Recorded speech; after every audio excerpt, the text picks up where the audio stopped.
اللہ رب محمد صلی اللہ علیہ وسلم نحن عباد محمد صلی اللہ علیہ وسلم اللہم رب اشرح لی صدری ویسر لی امری واحلل عقدۃ من لسانی یفقهوا قولی اللہم رب یسر ولا تعسر وتمم بالخیر وبک نستعین یا فتاح یا فتاح یا فتاح ربی زدنی علما ربی زدنی علما ربی زدنی علما۔ بسم اللہ الرحمن الرحیم۔ پڑھیے عبارت۔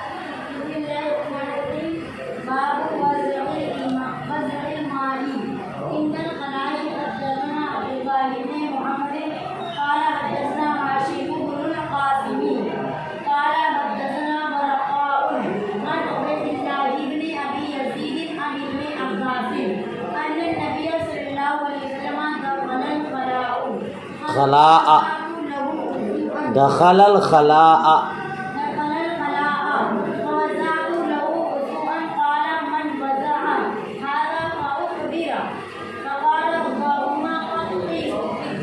سبحان اللہ۔ سبق آپ نے سمجھ لیا ماشاءاللہ، یاد بھی کر لیے ہوں گے الحمدللہ۔ عبارت خوانی بھی آپ نے ایک باب اور حدیث کی کر دی ماشاءاللہ۔ اب آئیے ترجمہ سماعت کیجیے۔ 40 منٹ کی آپ کی گھنٹی ہے، جلدی مکمل ہو جاتی ہے، سبق لمبا نہیں ہو پاتا، اس لیے بڑی تیزی سے سماعت کیجیے۔ باب وضع الماء عند الخلاء، بیت الخلاء کے پاس پانی رکھنے کے بارے میں کیا کریں گے ترجمہ؟ بیت الخلاء کے پاس پانی رکھنے کے بارے میں۔ آخری راوی سے ترجمہ دیکھیے۔ حضرت عبداللہ ابن عباس رضی اللہ تعالی عنہما سے روایت ہے، نبی مکرم صلی اللہ تعالی علیہ وسلم نے ارشاد فرمایا، نہیں بلکہ نبی کریم صلی اللہ تعالی علیہ وسلم بیت الخلاء میں تشریف لے جاتے۔ دخل الخلاء، بیت الخلاء میں تشریف لے جاتی یا لے گئے، تشریف لے۔ پھر سے ترجمہ دیکھیے۔ حضرت عبداللہ ابن عباس رضی اللہ تعالی عنہما سے روایت ہے، نبی مکرم صلی اللہ تعالی علیہ وسلم بیت الخلاء میں تشریف لے گئے، میں نے وضو کا پانی رکھا، میں نے وضو کا پانی، آپ نے دریافت فرمایا کس نے رکھا ہے؟ حضور کو جب بتایا گیا، فاخبرا، جب خبر دی گئی، جب حضور کو بتایا گیا تو یہ دعا فرمائی، اے اللہ اسے دین میں سمجھ عطا فرما۔ یہ نبی مکرم صلی اللہ تعالی علیہ وسلم بیت الخلاء تشریف لے گئے، ادھر حضرت عبداللہ ابن عباس رضی اللہ تعالی عنہما جن کے بچپن کا زمانہ ہے، آپ پانی لا کر کے وہاں رکھ دیے۔ حضور باہر تشریف لائے، آپ نے ارشاد فرمایا پانی کس نے رکھا؟ تو کسی نے بتایا کہ ابن عباس نے رکھا، تو حضور نے ان کے لیے دعا فرمائی، اے اللہ اسے دین میں سمجھ عطا فرما۔ جی بغیر حکم کے کوئی کسی کا کام کر دے تو دل کو کچھ زیادہ ہی خوشی حاصل ہوتی ہے، تو چونکہ حضور نے ان کو حکم نہیں دیا تھا، بغیر حکم کے بغیر کہے آپ نے پانی رکھا، خدمت انجام دی، تو مصطفیٰ کریم مسرور ہو گئے، خوش ہو گئے۔ آپ نے یہ دعا فرما دی، اس کی برکت سے اللہ تبارک و تعالیٰ نے آپ کو مفسر اعظم بنایا، اس امت میں آپ کو افضل بنایا، ہے نا۔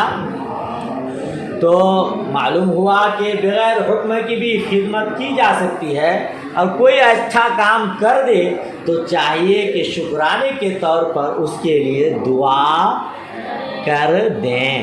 لہذا حضور نے دعا فرما دی، اللہ تبارک و تعالیٰ نے انہیں برکتوں سے مالا مال فرمایا۔ بات ختم ہو گئی، باب بھی ختم ہو گیا۔ باب لا تستقبل القبلۃ، دو طرح سے عبارت ہے، لا تستقبل القبلۃ، لا تستقبل القبلۃ، ٹھیک ہے؟ معروف پڑھیں گے تو لا تستقبل القبلۃ، کوئی قبلہ کو رخ نہ کرے، ٹھیک ہے؟ اور مجہول پڑھیں گے تو لا تستقبل القبلۃ، نائب فاعل ہوگا، قبلہ کی طرف رخ نہ کیا جائے۔ سمجھ شریف میں آئی؟ لا تستقبل القبلۃ بغائط او بول الا عند البناء جدار او نحوہ، کوئی قبلہ کو رخ نہ کرے قضائے حاجت کے وقت یا پیشاب کرتے وقت، مگر عمارت بنی ہو یا دیوار وغیرہ کے پاس ہو۔ یہ قبلہ کی طرف قضائے حاجت کے وقت یا استنجا کرتے وقت رخ نہیں کرنا ہے، ممانعت ہے، ممنوع ہے۔ مگر باب کیا ہے؟ مگر جب عمارت ہو یا دیوار وغیرہ ہو تو اس وقت کر سکتے ہیں۔ آپ اس سے پہلے موطا امام محمد شریف میں بھی بڑی تفصیل کے ساتھ پڑھے ہوں گے کہ ہم احناف کے یہاں چاہے گھر میں ہو چاہے میدان میں ہو، ہر جگہ قبلہ کی طرف رخ کرنا اور پیٹھ کرنا ممنوع ہے۔ کچھ ائمہ کرام کے نزدیک میدان میں قبلہ کی طرف رخ کرنا منع ہے، لیکن گھر کے اندر منع نہیں ہے۔ جیسے آج بیت الخلا بنا ہوا ہے، اس میں منع نہیں ہے، مگر ہم احناف کے یہاں چاہے میدان ہو، صحرا ہو، جنگل ہو، چاہے گھر ہو، ہر جگہ ممنوع ہے۔ ہمارے موقف کے لیے بہت سارے احادیث مبارک ہیں۔ یہاں جو ہے الا عند البناء جدار او نحوہ، مگر جب کہ عمارت وغیرہ بنی ہو تو اس وقت کر سکتے ہیں۔ یہی حدیث امام مالک اور امام شافعی رحمۃ اللہ تعالی علیہ کی دلیل ہے کہ صحرا میں تو منع ہے لیکن گھر میں منع نہیں ہے، وہ بھی رخ کرنا منع ہے، استقبال قبلہ منع ہے، استدبار قبلہ منع نہیں ہے۔ مگر ہمارے یہاں دونوں منع ہے، آگے حدیث آ رہی ہے جس میں صاف ہے کہ استقبال بھی منع ہے اور استدبار بھی منع ہے۔ اب دیکھیے صحرا میں ہو اور پھر گھر میں ہو تو جائز ہے، صحرا میں ناجائز ہے۔ ارے بھائی صحرا میں بھی تو قبلہ سے پہلے بہت ساری عمارتیں آ جاتی ہیں بیچ میں، تو پھر وہاں بھی آپ کو جائز کہنا چاہیے، حالانکہ آپ صحرا میں ممنوع قرار دیتے ہیں اور گھر میں آپ کہہ رہے ہیں کہ دیوار ہے۔ نہیں سمجھ رہے بات؟ گھر میں اگر دیوار ہے، صحرا میں کر رہے تو قبلہ سے پہلے تو نہ جانے کتنے عمارتیں ہیں، کتنے دیواریں ہیں، تو وہاں بھی منع ہونا چاہیے۔ لہذا ہمارے یہاں چاہے گھر ہو چاہے صحرا ہو، دونوں جگہ منع ہے، منہ کرنا بھی منع ہے اور پیٹھ کرنا بھی۔ آگے حدیث میں آ رہی ہے۔ باب کا ترجمہ ہو گیا۔ دیکھیے یہ حدیث حضرت ابو ایوب انصاری رضی اللہ تعالی عنہ سے مروی ہے۔ حضرت ابو ایوب انصاری رضی اللہ تعالی عنہ سے حضرت ابو ایوب انصاری خالد بن زید بن کلیب بن ثعلبہ بن عبد عوف انصاری، یہ وہ خوش نصیب ہیں جنہیں ابتدائے ہجرت میں ایک ماہ تک مصطفیٰ کریم صلی اللہ تعالی علیہ وسلم کی میزبانی کا شرف حاصل ہے۔ آپ جانتے ہیں نا کہ حضور صلی اللہ علیہ وسلم جب گئے تو ہر کسی کی خواہش تھی میرے گھر تشریف رکھیں، میرے گھر تشریف رکھیں۔ حضور نے فرمایا جہاں اونٹنی بیٹھ جائے گی تو ہر کوئی دعا کر رہے تھے میرے یہاں، مگر حضرت ابو ایوب انصاری، تو حضرت ابو ایوب انصاری رضی اللہ تعالیٰ عنہ نے ایک ماہ تک مصطفیٰ کریم کی میزبانی کی۔ بڑے اجلہ صحابہ میں سے ہیں، مدینے کے مشہور معزز قبیلے بنی نجار کے چشم و چراغ ہیں، وہی قبیلہ جس میں حضور کے دادا عبد المطلب رضی اللہ تعالیٰ عنہ کے نانیال تھے، ٹھیک ہے۔ حضرت ابو ایوب انصاری عقبہ ثانیہ اور غزوہ بدر میں شریک ہوئے، بڑے اجلہ صحابی ہیں۔ آپ ہمیشہ حضرت علی رضی اللہ تعالیٰ عنہ کے ساتھ رہے۔ حضور نبی مکرم صلی اللہ تعالیٰ علیہ وسلم نے فرمایا میری امت کا پہلا لشکر جو قیصر کے دارالسلطنت قسطنطنیہ پر حملہ آور ہوگا اس کے گناہ معاف کر دیے جائیں گے۔ جب حضرت امیر معاویہ رضی اللہ تعالیٰ عنہ نے قسطنطنیہ پر پہلا لشکر بھیجا تو اس بشارت کی سعادت حاصل کرنے کے لیے اکابر صحابہ بھی ساتھ ہوئے، ان میں حضرت ابو ایوب انصاری رضی اللہ تعالیٰ عنہ بھی تھے۔ سمجھ رہے ہیں آپ؟ عین معرکہ کے وقت بیمار ہوئے، جب زندگی سے آپ نا امید ہو گئے کہ اب میں دنیا سے رخصت ہو جاؤں گا، آپ نے اپنے ساتھیوں سے فرمایا دشمن کی زمین میں جتنے قریب ہو سکے مجھے دفن کرنا۔ قسطنطنیہ کی فصیل کے نیچے قبر کھودی گئی، رات میں دفن کیے گئے۔ رومیوں نے پوچھا کیا کر رہے ہو؟ اس لشکر میں یزید پلید بھی شریک تھا۔ اس نے جواب دیا ہمارے رسول کے میزبان معزز صحابی کی وفات ہو گئی ہے، ان کو دفن کر رہے ہیں، اگر ان کی قبر مٹائی گئی تو عرب میں ناقوس نہ بج پائے گا۔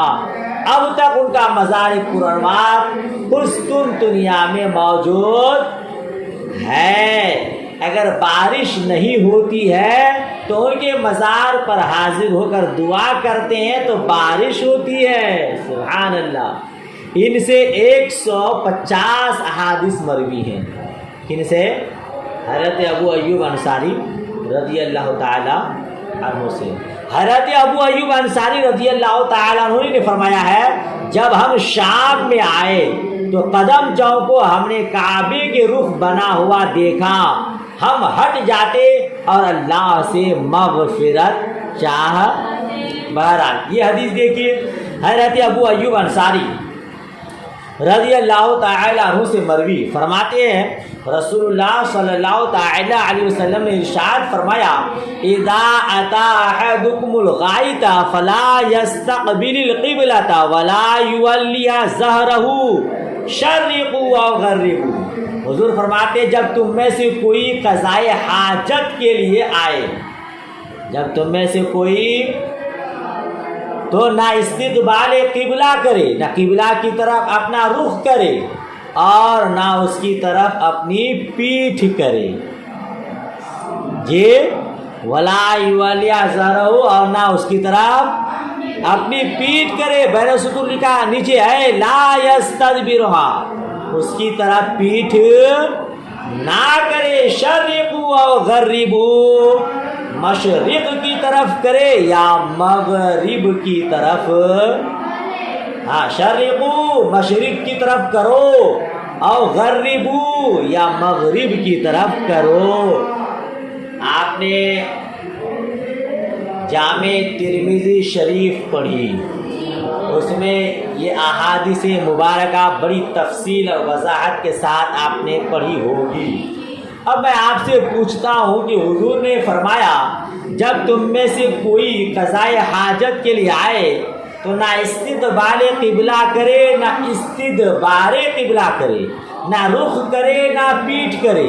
پھر آگے فرماتے ہیں کہ پورب کی طرف کرو یا پچھم کی طرف کرو. یہ تو آپ پچھم کی طرف رخ کریں گے تو استقبال قبلہ نہیں ہوگا. آپ پورب طرف پیٹھ کریں گے یا منہ کریں گے تو استدبار قبلہ نہیں ہوگا. تو پھر تو یہاں فرماتے ہیں مشرق کی طرف کرو یعنی پورب کی طرف کرو، مغرب کی طرف کرو یعنی پچھم کی طرف کرو.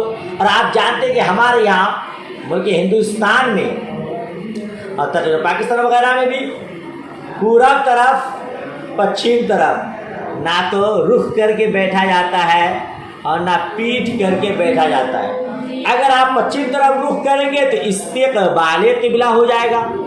اگر آپ پورب طرف منہ کریں گے تو استدبار قبلہ ہو جائے گا. تو ہمارے یہاں اتر یا دکھن کی طرف، شمال یا جنوب کی طرف کرتے ہیں جی. تو پھر اس حدیث کا مفہوم کیا ہوگا؟ ہاں محترماؤ، اس حدیث کا مفہوم کیا ہوگا؟ نہیں پڑھے تو پڑھ لیجئے، سنیے. یہ حکم اہل مدینہ کے لیے ہے. یہ حکم اہل مدینہ، مدینہ والوں کے لیے ہے، کیونکہ وہاں قبلہ جو ہے مشرق مغرب میں نہیں ہے بلکہ شمال اور جنوب کے کونے میں ہے. سمجھ شریف میں بات آ رہی ہے؟ ہاں، یہ حکم ان لوگوں کے لیے، ہم لوگوں کے لیے نہیں. ہم لوگوں کے لیے تو قبلہ پچھم طرف ہے. اگر پچھم طرف رخ کریں گے تو استقبال قبلہ ہو جائے گا، پورا طرف رخ کریں گے تو استدبار قبلہ ہو جائے گا، اور دونوں ہی ممنوع ہے. اچھا، اس حدیث میں آ گیا نا کہ استقبال قبلہ بھی نہیں کرنا ہے اور استدبار قبلہ بھی، دونوں ہی ممنوع ہے. بات ختم ہوئی. اس بارے میں حالانکہ بہت اختلافات ہیں، 7 مذاہب ہیں استقبال قبلہ اور استدبار قبلہ میں. لیکن ہمارے یہاں کیا ہے، بات لمبی ہو جائے گی، کہ نہ تو پیٹھ کرنی ہے اور نہ ہی رخ کرنا ہے، چاہے گھر میں ہو چاہے صحرا میں ہو، جنگل میں ہو. ٹھیک ہے. باب من تبرز علی لبنتین، یہ باب ہے اس شخص کے بارے میں جو 2 اینٹ پر بیٹھ کر پاخانہ کرے. جی، جو دو لبنتین کا معنی 2 کچی اینٹیں، جو 2 کچی اینٹوں پر بیٹھ کر قضائے حاجت کرے، پاخانہ کرے، ہے نا. باب دیکھیے، ہو گیا ترجمہ. حدیث دیکھیے. کہاں سے پڑھنا ہوگا؟ عن محمد ابن، چلیے، حدثنا عبداللہ ابن یوسف قال اخبرنا مالک عن یحیی بن سعید عن محمد ابن یحیی بن حبان عن عمہ واسع ابن حبان. کیونکہ یہاں مجھے یہ بتانا ہے تو یہ راوی کا نام ذہن میں رہے. عن عمہ واسع ابن، عن عبداللہ ابن عمر، یعنی یہ حضرت یحییٰ بن حبان نے اپنے چاچا واسع بن حبان سے روایت کیا، اور انہوں نے عبداللہ ابن عمر رضی اللہ تعالی عنہما سے روایت کیا. انہو کان یقول ان ناسا یقولون اذا قعدت علی حاجتک فلا تستقبل القبلة ولا بیت المقدس. حضرت عبداللہ ابن عمر رضی اللہ تعالی عنہما سے روایت، انہو کان یقول، ان ناسا یقولون، کیا کہتے ہیں؟ حضرت عبداللہ ابن عمر رضی اللہ تعالی عنہما سے روایت ہے، کچھ لوگ کہتے ہیں، کچھ لوگ، کہ جب تم قضائے حاجت کے لیے بیٹھو، جب تم قضائے حاجت کے لیے بیٹھو تو قبلہ اور بیت المقدس کی جانب منہ نہ کرو. قبلہ اور بیت المقدس کی جانب منہ نہ کرو. اس پر عبداللہ ابن عمر نے فرمایا، میں ایک دن، ہو گیا بھائی صاحب، ترجمہ ہوتا ہو گیا؟ کیا فرمایا؟ عبداللہ ابن عمر نے فرمایا، میں ایک دن اپنے گھر کی چھت پر چڑھا تو اچانک میری نظر پڑ گئی میں نے دیکھا کہ رسول اللہ صلی اللہ تعالی علیہ وسلم قضائے حاجت کے لیے دو کچی اینٹوں پر بیت المقدس کی جانب منہ کیے بیٹھے ہیں. جی اس کو بیت المقدس بھی کہتے ہیں, بیت المقدس بھی کہتے ہیں, مقدس ہی سب سے بہتر ہے. ترجمہ ہوا بیت المقدس کی جانب منہ کیے, اور فرمایا شاید تو ان میں سے ہے جو سرین کے بل نماز پڑھتے ہیں. میں نے عرض کیا بخدا میں نہیں جانتا. ترجمہ دیکھیے پہلے. میں نے عرض کیا واللہ لا واللہ ادری, قسم خدا کی میں نہیں جانتا. امام مالک نے فرمایا ان کا مطلب یہ تھا جو نماز پڑھے اور زمین سے نہ اٹھے, جو نماز پڑھے سجدے کی حالت میں زمین سے چپکا رہے, یعنی پیٹ ران سے ران پنڈلی سے ملا کر سجدہ کرے. اللہ گھنٹی لگ گئی, مولا کرم فرمائے. کیسے کام ہے؟ کیا مطلب اس حدیث کا؟ اس حدیث میں ہے کہ حضرت عبداللہ ابن عمر نے فرمایا کہ میں اپنے گھر کی چھت پر چڑھا, ہے نا, علی ظہر بیت لنا, اور بیوت ازواج النبی میں, بیوت ازواج النبی میں حدیث ہے فوقا بیت حفصہ, میں نے حفصہ کے گھر کی چھت پر چڑھا. آپ نے پڑھا بھی ہوگا. تو بہن کے گھر کو اپنا گھر کہہ دیا, سمجھ رہے ہیں, اس میں اپنا گھر ہے, اس میں حفصہ کے گھر میں ہے, تو چونکہ آپ کی بہن ہے اس لیے آپ نے اپنا ہی گھر کہہ دیا.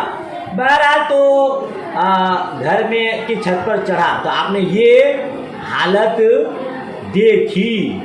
اور کیا کہتے ہیں کہ یہاں صرف مستقبل بیت المقدس ہے, اور التبرز فی البیوت آگے باب آ رہا ہے اس میں, اور بیوت ازواج النبی میں ہے مستقبل القبلہ, مستقبل الشام, قبلہ کی طرف پیٹ کر کے تھے, شام کی طرف رخ کر کے تھے.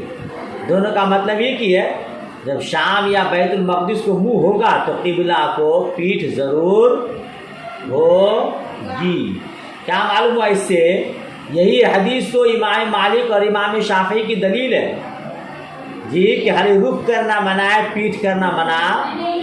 اور احناف کہتے ہیں کہ احادیث میں قضائے حاجت کے وقت منہ یا پیٹھ نہ کرنے کا حکم عام ہے, نہ کرنے کا حکم. اور یہ ایک خاص واقعہ ہے, حضور صلی اللہ علیہ وسلم دو کچی اینٹ پر بیٹھ کے ایسا کر رہے ہیں, ایک خاص واقعہ ہے.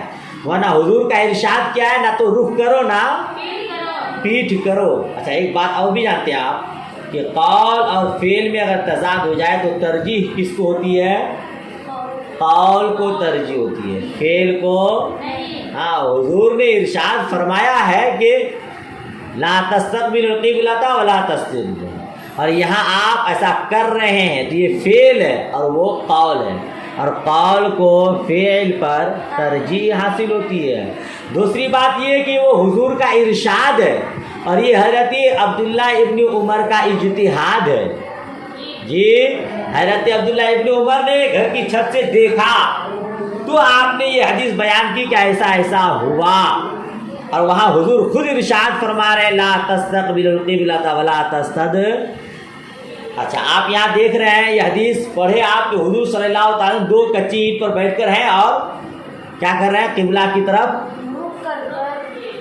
نہیں, مستقبل بیت المقدس ہے, بیت المقدس کی طرف رخ کر کے, یعنی قبلہ کی طرف پیٹھ کر کے آپ استنجا کر رہے ہیں.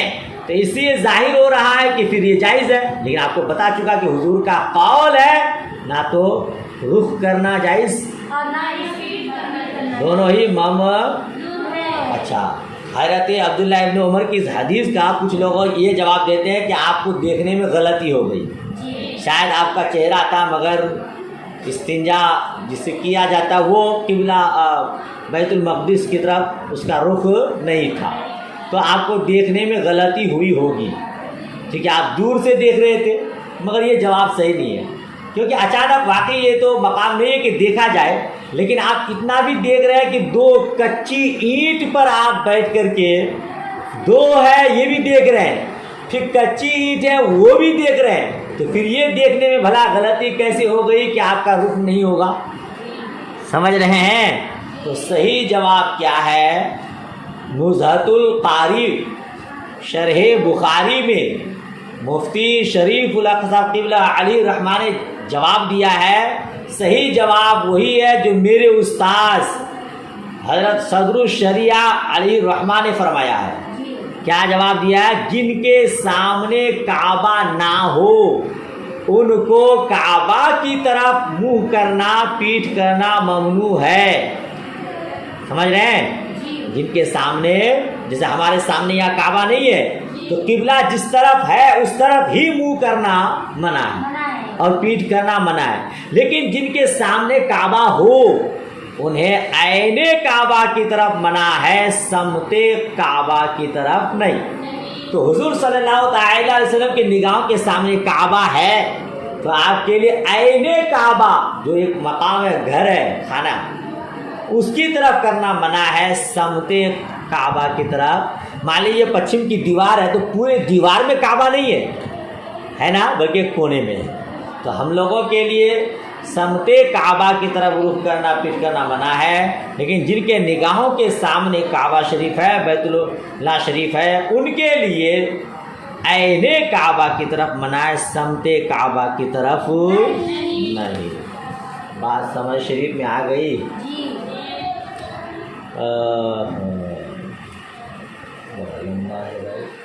اچھا، آگے میں کیا فرمایا کہ ایسا معلوم ہو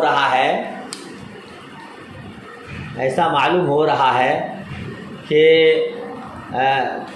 تمہیں نماز پڑھنے کا طریقہ معلوم، شاید تم ان میں سے ہو جو سرین کے بل نماز پڑھتے ہیں۔ ہم مردوں کے لیے تو سنت طریقہ الگ ہے نا، ران پیٹ سے الگ رہے، زمین سے الگ رہے، جائیے آپ لوگ، لیکن ہاں تو کہہ رہے کہ تم یہ حدیث بیان کر رہے ہو، ایسا معلوم ہو رہا ہے کہ تم سرین کے بل نماز پڑھتے ہو۔ تو کہا میں نے عرض کیا بخدا میں نہیں جانتا یہ قول کن کا ہے، اس لیے میں نے روایت پڑھی تھی، یہ واسع ابن حبان کا ہے، انہوں نے روایت کیا، تو ان سے حضرت عبداللہ ابن عمر نے کہا کہ شاید تم سرین کے بل نماز پڑھتے ہو، تو آپ نے کہا کہ بخدا میں نہیں جانتا، یعنی مجھے یہ معلوم نہیں ہے۔ ہاں صحیح بات یہ کہ حضرت عبداللہ ابن عمر رضی اللہ تعالی عنہما ہی کی بات ہے کہ شاید تم نماز پڑھنا نہیں جانتے ہو۔ جی